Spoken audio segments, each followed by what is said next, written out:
제2편 제1장 범죄에 관한 생물학적 범죄 이론 이렇게 되어 있죠. 그래서 이 생물학적 범죄 이론도 현재는 유사과학적인 그런 이론으로밖에 평가가 안 되죠. 그래서 학설사적인 측면에서 가볍게 출제가 될 수 있고, 그리고 출제 빈도도 매우 높기 때문에 시험 이렇게 출제된다 해가지고 뒤에 보면은 기출문제도 거의 없고 하죠. 그래서 이 부분은 그래서 가장 늦게 지금 공부를 하고 있는 거예요. 그래서 생물학적 범죄 이론에 전개해가지고 소개된 내용들도 가볍게 읽으면서 어떻게 시험이 출제될 수 있는가 하는 것을 지적을 해드리도록 할게요. 그래서 이 생물학적 이론의 시작은 아까도 잠깐 언급이 됐듯이 바로 관상학 이론과 골상학 이론을 거쳐서 놈브로소에 의해서 생리적 범죄인설, 격세 유전설 범죄인 정형설로서 제시되기 시작했다. 그래서 본격적으로 이러한 범죄에 대해서 실증적이고 과학적인 연구를 시작한 사람이 놈브로소이기 때문에 놈브로소를 범죄학의 아버지라고 평가하기도 한다고 했었죠. 그래서 그러한 놈브로소의 주장 내용이 여기서 소개가 되어 있고요. 그래서 다시 한번 놈브로소가 어떤 주장을 했는지 하는 정도 좀 알아두면 되겠고, 그리고 이 생물학적 이론은 2차 세계대전 이후에 완전히 쇠퇴했던 이론이에요. 그것은 왜 그러냐면 일정한 생물학적인 그런 결함과 특성이 있으면 그러한 결함과 특성에 맞게끔 일정량의 범죄가 그대로 결정되어서 만들어진다, 이렇게 주장을 했지만은 과학적으로 분석을 해보니까 그런 가능성은 거의 없다, 타당성이 없는 주장이다. 그리고 이제 이 생물학적으로 어떤 결함이 있는 인간들은 후손을 퍼뜨리지 못하게 하기 위해서 이 강제적으로 단종을 시키고 불임시술을 시켜가지고 단종을 시키고, 이런 우생학적 그런 운동들이 비인도적으로 많이 사용이 됐죠. 그래서 이 생물학적 이론들, 그 다음에 이제 시틀러가 유태인은 장차 이 지구에 큰 해악을 끼칠 그런 인종들이다, 그런 생물학적인 특성을 지니고 있는 인간들은 다 학살이 돼야 된다 해가지고 유태인을 학살하기도 하고 이랬었잖아요. 그래서 이런 우생학적인 운동이라든가 이런 문제점 때문에 2차 세계대전 이후에 범죄학 연구에서 생물학적 이론이 완전히 이제 퇴출이 됐었어요. 그랬다가 다시 이제 생물학적인 그런 관점을 무시하고 인간의 행동을 설명할 수 없게 되고 하기 때문에 그 뒤에 1970년대 윌슨이라는 생물학자가 사회생물학적인 방법을 제시하면서 또다시 관심을 갖기 시작했다. 그래서 오늘날에는 이 생물학적인 그런 연구가 가미되어 있는 사회생물학 또는 생물사회학이라고도 해요. 생물사회학적인 연구가 현대에 와서는 주류적인 그런 연구 방법으로까지, 연구 흐름으로까지 평가받고 있다. 그래서 이 사회생물학은 중요한 것은 뭐냐면 생물학적 결정론은 전혀 인정하지 않고 소질은 범죄의 하나의 가능성일 뿐이고, 환경도 그런 소질적인 요인에 큰 영향을 미친다. 그러니까 똑같은 어떤 생물학적 결함, 범죄적인 성향이 있다고 하더라도 좋은 환경에서 생활하게 되면은 그러한 생물학적인 그런 가능성이 제대로 표출되지 않는 것이고, 그 다음에 비슷한 그런 생물학적 결함이라든가 범죄성을 지닌 경우에도 나쁜 환경이라면 그런 것들이 쉽게 표출이 된다. 그러니까 범죄가 행해지나 행해지지 않느냐 하는 것은 소질과 환경의 상호작용에 의해서 만들어지는 것이지, 소질적인 영향만 가지고 그대로 범죄적인 성향을 결정할 수는 없다 하는 주장이에요. 그래서 그러한 특징을 좀 이해를 하고, 그래서 전통적인 범죄 생물학 이론에 있어서도 학설사적인 측면에서 이 고링이 어떤 주장을 했는지, 아까 고링은 놈브로소를 비판했지만은 어디까지나 이 고링은 생물학적인 관점에서 비판을 했기 때문에 고링도 환경의 영향은 인정하지 않고 오로지 범죄를 유발하는 요인으로서 유전 소질만을 인정을 했다. 그런 특징을 좀 파악할 필요가 있어요. 그래서 그리고 또 고링을 비판하면서 놈브로소를 지지했던 인류학자가 후톤이다. 이런 정도는 좀 구분하고, 그리고 체격형에 따라서 이것도 이제 놈브로소의 그런 범죄인 정형설이나 생리적 범죄인의 범죄인설에 영향을 받은 주장이에요. 그래서 이 롬보르소가 이 일정한 그 외형적인 특성에 따라서 범죄 성향이 달라진다. 이렇게 그 주장했던 것을 체형 이론으로 발전시켰는데, 체형 이론은 체격형에 따라서 심리적인 어떤 성향이나 기질이 만들어지는 거고, 그런 그 기질로 인해서 특정 범죄 관련성이 높아진다 하는 거예요. 그래서 생물학적 이론을 바탕으로 해서 심리학적 이론을 그 결합시킨 이론인데, 이런 그 주장자들 정도가 그 출제가 돼요. 그래서 크레츠머가 체형 이론을 최초로 그 제시한 학자이고, 그리고 크레츠머와 관련해서는 그는 비만형하고 운동형, 운동형을 강경형, 근육형이라고 부르기도 해요. 여러 가지 번역하기도 하고, 뭐 이 오래된 그 책 같은 경우는 투사형, 싸움하기에 적합한 체격이다, 이런 의미에서 투사형 이렇게 번역하기도 하죠. 그 다음에 세장형 하면 가늘 세자 길장자 써가지고 몸은 가늘면서 그러니까 훌쩍 마르면서 키가 큰 체격형이다, 이 뜻이에요. 그래서 우리말로는 그냥 쇠약형 이렇게 번역하기도 하고 하죠. 그런데 시험에 주로 출제되는 것은 범죄 관련성이 가장 높은 것은 운동형이다, 이 문제가 주로 출제가 되죠. 그리고 예외적인 이런 그 전형적인 체격 이외에 예외 체형으로서 이상신체형 내지 발육부전형은 성범죄자 중에서 많이 발견된다, 이런 거 주장을 했지만, 과학적으로 입증된 그 주장이 아니기 때문에 그냥 그런 학설사적인 측면에서만 가볍게 파악하면 되겠다. 그리고 이런 그 크레츠머의 체형이론을 범죄학적인 관점에서 체계적으로 발전시킨 사람이 미국의 셀던이라는 학자예요.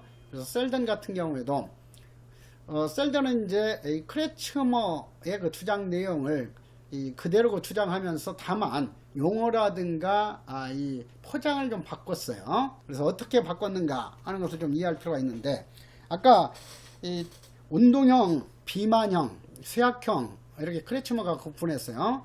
그런데 이 셀던은 비만형에 해당하는 것을 내배엽형으로 바꿨죠, 포장을. 내배엽형은 뭐냐?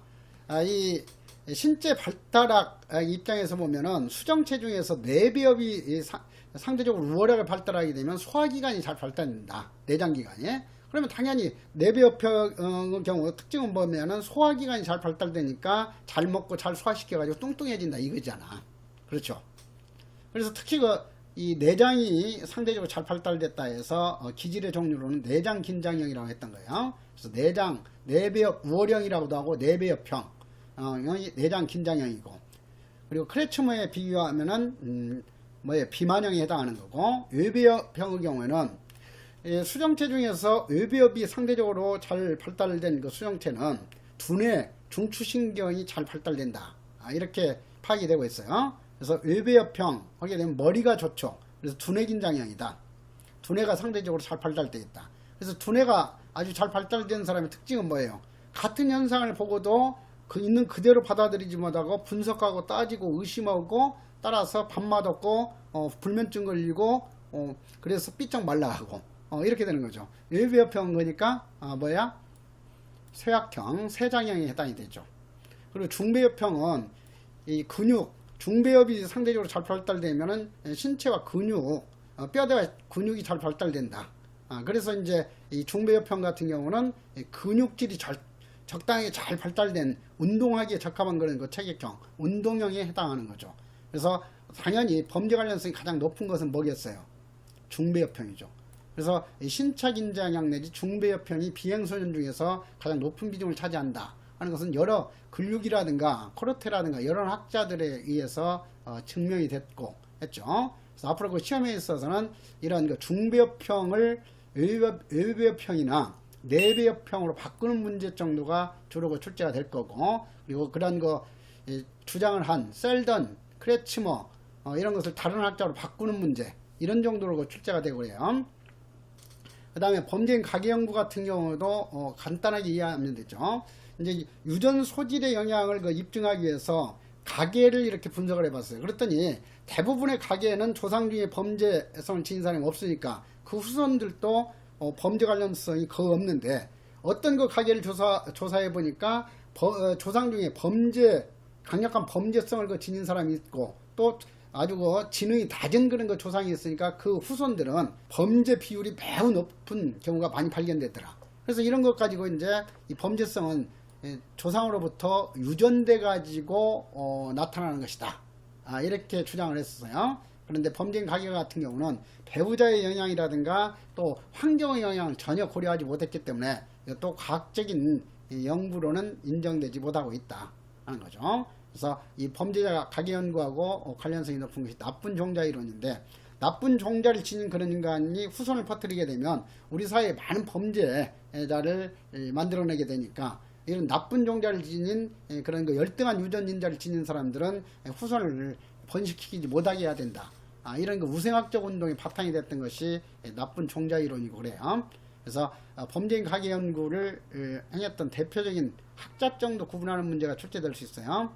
덕데일이 주크가의 연구를 통해서 그런 거 주장을 했고, 그 다음에 칼리카크가의 연구를 한 사람이 고더드죠. 그래서 이런 것 같은 경우는 그냥 체계적인 어떤 그 이론 내용까지는 출제할 만한 내용이 아니고, 학자와 대표적인 연구가 뭐냐 이런 정도 구분하는 문제가 출제가 되니까, 주덕의 고칼로리 연구는 가계 연구이다 이런 식으로 머리끝자 따가지고 암기하는 것도 좋아요. 주덕의 주크가의 연구는 덕데일이고, 그 다음에 칼리카크가의 연구는 고더드다, 고칼로리. 그래서 주덕의 고칼로리 연구는 범죄인 가계 연구이다 이런 정도로. 그래서 그러한 연구가 어떤 것인지 이런 것을 좀 이해하면 되겠고요. 그리고 이질적인 범죄인 가계 연구로서 범죄 사회학계 했던 서덜랜드가 에드워드가 연구를 했는데, 에드워드가 이거 조사를 해보니까 먼 조상 중에 아주 살벌하고 상습적인 범죄자 조상이 있었는데, 그 후손들 보니까 좋은 환경에서 생활하다 보니까 그 후손들 중에는 범죄인이 전혀 발견되지 않는 그런 가계도 존재하더라. 그래서 범죄성은 조상으로부터 유전된다는 것은 타당하지 않다고 했던 연구가 이 서덜랜드 에드워드가의 연구다 하는 거죠. 그 다음에 이제 쌍둥이 연구와 관련해서도 시험에 출제되는 것은, 쌍둥이 연구를 했던 학자로서 낭에, 크리스탄센, 그리고 달가드와 크링글렌, 이런 학자 이름을 이제 입양아 연구가로 바꿔놓는다든가 이런 문제가 출제가 될 거예요. 그래서 이 쌍둥이 연구는 어떤 연구냐 하면은, 쌍둥이는 일란성 쌍둥이와 이란성 쌍둥이가 있죠. 일란성 쌍둥이는 어떤 쌍둥이에요? 정자난자가 하나씩 결합해 가지고 어떤 요인에 의해서 두 개, 세 개로 갈라졌기 때문에 이 일란성 쌍둥이는 DNA 구조가 똑같은 그런 거 형제들이에요. 100% 유전 소질이 같죠. 그러나 이란성 쌍둥이 같은 경우는 일반 형제처럼 각각 다른 정자난자가 결합돼 가지고 태어났지만은 같은 시기에 태어났을 뿐이에요. 그래서 DNA가 50%밖에 같지 않죠. 그래서 이제 일란성 쌍둥이하고 이란성 비교하는 연구예요. 그래서 앞으로 그 시험에 있어서는 주로 일란성 쌍둥이하고 이란성 쌍둥이를 뒤바꾸는 것 가지고 정답집을 만들 거예요. 그래서 당연히 일란성 쌍둥이가 서로 비슷한 행동을 하는 비율이 높을수록 유전 소질이 큰 영향을 미친다, 이 주장이에요. 그래서 일란성과 이란성을 구분하는 문제 가지고 주로 출제가 될 것이다, 이렇게 예측하고 있으면 되겠고요. 그 다음에 입양아 연구의 경우에는 부모가 둘이죠. 생물학적 부모하고 양부모가 있는데, 유전 소질의 영향을 입증하기 위한 것은 뭐냐 하게 되면, 친생 부모의 어떤 유전적인 성향이 양자에게 미친 영향이 강할 때 이 소질이 중요하다 하는 것을 입증할 수 있는 거죠. 그래서 입양아 연구에서는 주로 출제되는 것이 뭐냐면, 친생 부모가 범죄 성향이 있을 때 그 양자가 범죄자가 될 가능성이 높다, 이 논리인데, 바꿔가지고 양부모에게 범죄 성향이 있을 때 양자가 범죄자가 될 가능성이 높다, 이런 취지로 출제해요. 그래서 친생부모와 양부모를 구분하는 문제, 그리고 대표적인 연구가가 누구인지 슐싱어, 크로우, 허칭스와 매드닉, 이런 정도로만 좀 파악하면 되겠고, 다음으로 4. 성염색체 이상과 범죄성 연구도, 남성, 정상적인 남성이라면 성염색체가 XY인데, Y 염색체는 이제 남성적인 어떤 그 기질을 나타나는 그런 그 유전자죠. 그런데 이 XY보다도 Y 염색체가 하나 더 증가된 그런 남성들이 있다 하는 거예요.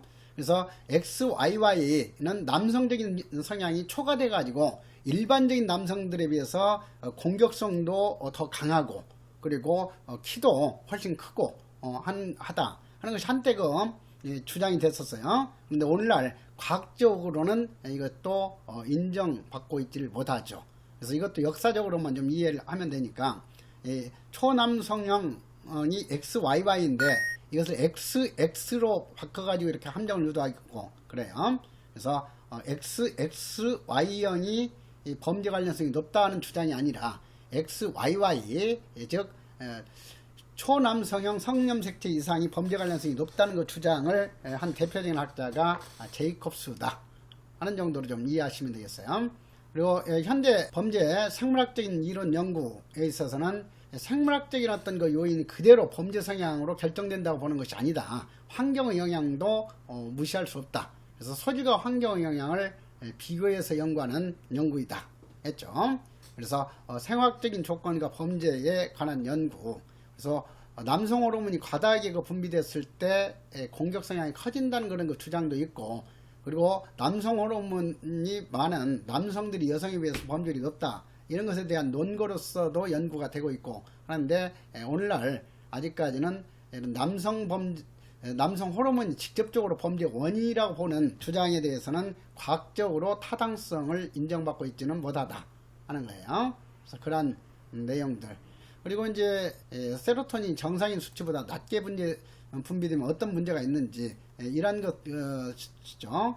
그래서 이 세로토닌 같은 경우가 특히 이 범죄학 시험에서도 출제된 바 있고 하기 때문에 세로토닌이 낮을 때 범죄 관련성이 높아진다 하는 정도로 좀 이해하면 되겠어요. 그래서 이러한 그 내용들도 한 번씩 쭉 읽으면서 이렇게 파악해 두면 되겠고, 그래서 이런 내용도 OX 핵심 체크를 통해서 정리되어 있어요. 그래서 그러한 내용 위주로 공부를 하면 충분하다.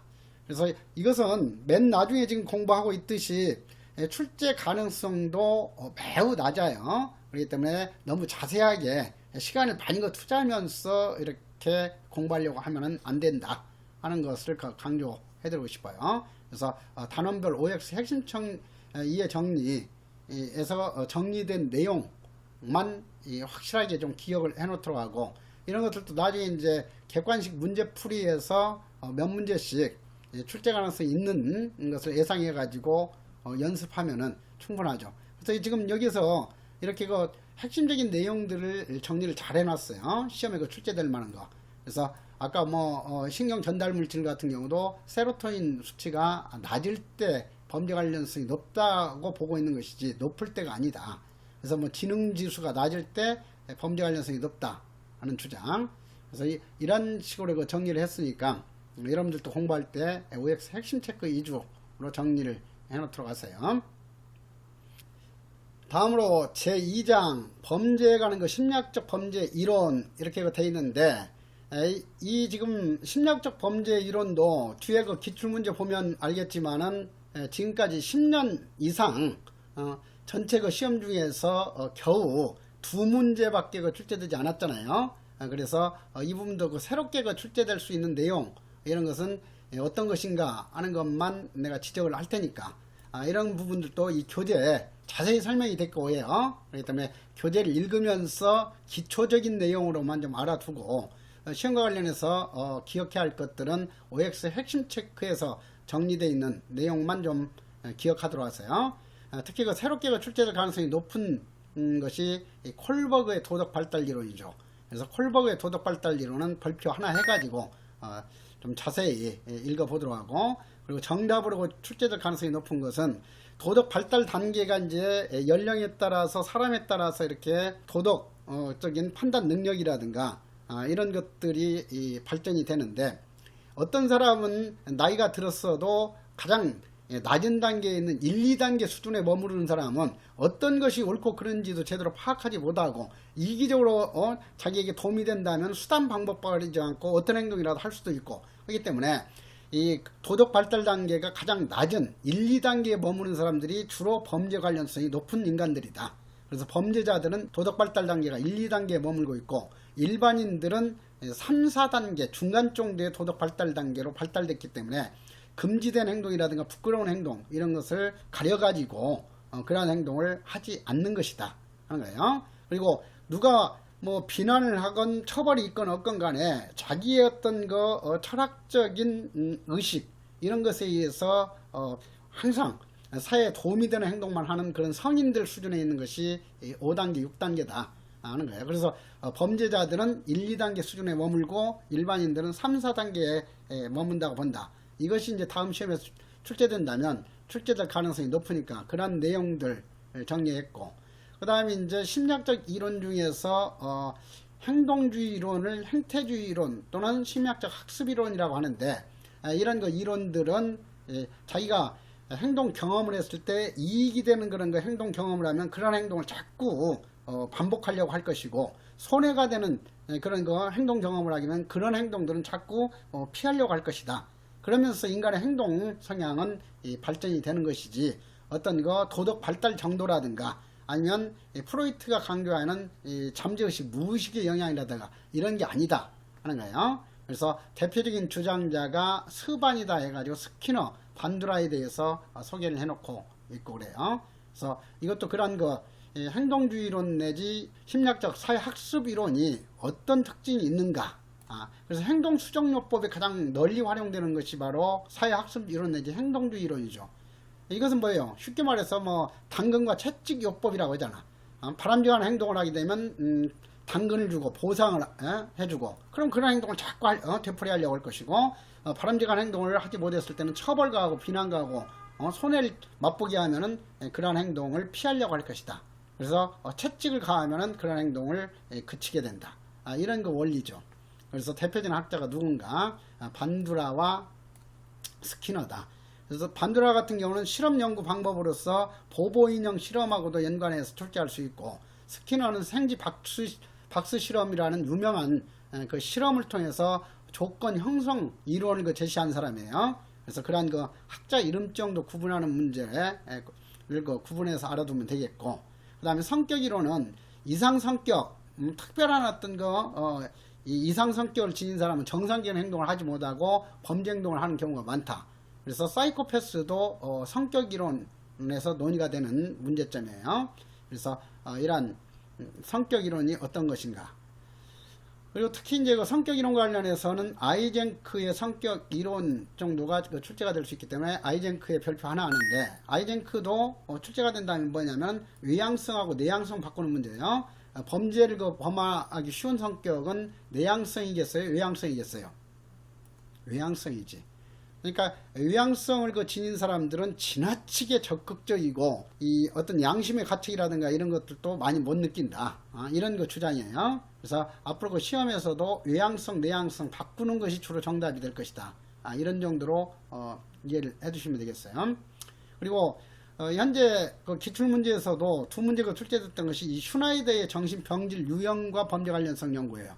그래서 이 전통적으로 한 문제 출제된다면 슈나이더의 정신병질 유형 10가지와 관련된 문제가 출제될 수 있기 때문에 자세히 설명을 했죠. 그래서 범죄 관련성이 없는 정신병질 유형으로는 어떤 것이 있느냐, 자신결핍성, 무력성, 우울성이 있고, 가장 악질적이고 조직적이고 잔인한 범죄와 관련성이 높은 정신병질 유형이 무정성 정신병질이다. 여기서 무정성이라는 것은 도덕감정 또는 고등감정이 없는 성격 이상이다. 그래서 정신병질이라는 것은 정신병적 기질의 줄임말이에요. 그래서 완전히 조현병처럼 망상증처럼 정신병 상태로까지 이르지는 않았지만 이 성격 자체가 정신병적인 그런 성격이다. 이런 의미예요. 병리적인 성격, 정신병적 기질, 이런 의미죠. 그래서 이 사이코패스라고 그냥 그대로 원어로 쓰기도 해요. 정신병질하고 사이코패스 구분하기도 하고. 그리고 이런 슈나이더의 10가지 정신병질 유형 중에서도 전형적인 사이코패스에 해당하는 것이 이 무정성 정신병질이에요. 그래서 무정성 정신병질은 이러한 조직범죄자라든가 흉악범 중에서 많이 나타나는 정신병질 유형이다. 이런 특징들. 그래서 이런 것을 이해하고, 그 다음에 이제 정신분석학 이론에 있어서도 프로이트의 주장 내용 중에서도 특히 무의식, 그리고 무의식에 영향을 미치는 초기 아동기의 경험, 중시해가지고 문제행동을 파악하려고 하는 학자가 프로이트다. 이건 상식적으로도 많이 들었던 내용이죠. 그래서 프로이트는 사람의 인성구조를 원초자 이드와 자아, 초자로 구분하고, 그리고 이 원초자는 쾌락의 원리에 따라서 이 동물적으로 본능적으로 자기의 이익이 되는 행동을 취하려고 하는 쪽으로 움직이게 된다 하는 거. 그리고 이 초자는 원초자를 억압하고 통제하는 그런 거 기능을 하는 인성 요소다. 그래서 초자는 도덕범칙에서 작동이 된다. 도덕원칙. 그리고 이러한 그 원초자에서 추구하는 욕구를 현실적으로 허용된 방법으로 이성적으로 달성하려고 하는 그런 노력은 자아에 의해서 이루어진다. 그래서 자아는 현실 원칙이다. 그래서 지금 그 범죄학 시험에서도 이 원초자와 쾌락 원리, 자아와 현실 원칙, 초자와 도덕 원칙을 뒤바꾸는 문제가 출제되고 했기 때문에 그런 정도로 좀 알아둘 필요가 있고, 그리고 이제 뭐 구순기, 학문기, 남근기, 생식기로 이제 이 성심리 발달 단계가 이루어진다 하는 정도로만 이렇게 좀 반복하면서 봐줄 필요가 있고 그래요. 그래서 이런 것들도 뒤에 OX 핵심 체크로서 강조해서 정리를 해놨으니까 그 부분을 좀 참조하는 정도로 보자고요. 그리고 시간이 없는 경우라면은 지금 여러분들 그 공부할 때 전형적으로 출제 빈도가 높고 또 심도 있게 응용해서 출제되는 그런 거 분야를 적극적으로 공부를 하고, 그 다음에 내가 중요하지 않다는 그 부분들은 시간이 없다면은 공부할 필요 없고 그냥 OX 핵심 정도만 몇 번 보다가 시험 직전에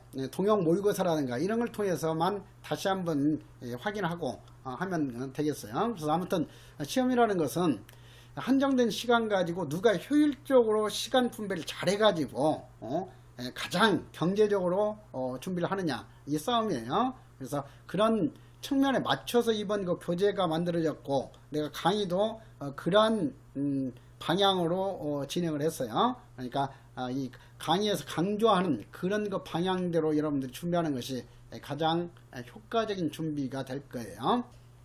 이렇게 해서 형사정책 1단계 기본 강의를 마치게 됐네요. 여러분들 지금 우리가 그 기술적으로도 많이 부족하고 함에도 불구하고 이렇게 끝까지 그 수강해 주신 데 대해서 감사드리고, 이러한 여러분들에게 인내와 노력이 실제 시험에서 고득점으로 보상받기를 기원하면서 내가 여러분들의 어떤 그 의견이라든가 평가 이런 것을 겸허하게 수용을 해 가지고 다음 단계에는 더욱더 여러분들에게 도움이 되는 그 강의로 연구를 할 테니까 적극적으로 이번 지금까지 강의 들은 소감, 평가 이런 것을 댓글이라든가 어떤 그 경로를 통해서 표출을 해 주도록 하세요. 그러면 우리 연구소에서 적극적으로 수집해 가지고 다음 강의에는 여러분들에게 더욱더 도움이 될 수 있는 그 방향으로 내가 많은 연구를 해 가지고 강의를 진행해 드리도록 할게요. 자, 고생 많았어요.